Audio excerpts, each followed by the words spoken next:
বেনজির আহমেদের বিরুদ্ধে অবৈধ সম্পদ অর্জনের আরও প্রমাণ পাওয়া গিয়েছে ও গত ৬ জুন দুদকের চিঠিতে হাজির না হয় আগামী ২১ কার্যদিবসের মধ্যে তার স্ত্রী ও ২ মেয়ের নামে আরও পাওয়া জ্ঞাত আয় বহির্ভূত সম্পদের হিসাব বিবরণী দাখিলের জন্য এই সংবাদ সম্মেলনের আয়োজন করে দুদক।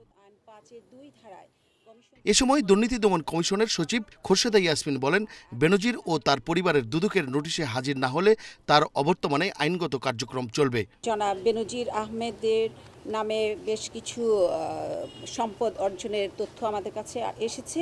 তাদের সম্পদগুলোর স্থাবর অস্থাবর সম্পত্তির বিবরণী দাখিলের জন্য আমাদের কমিশন কর্তৃক একটি সিদ্ধান্ত গৃহীত হয়েছে।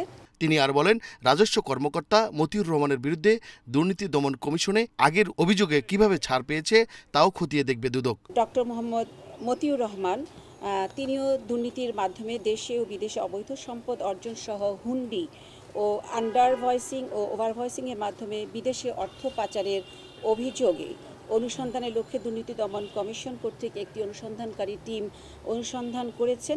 মণ্ডলের নাম, এশিয়ান টেলিভিশন, ঢাকা।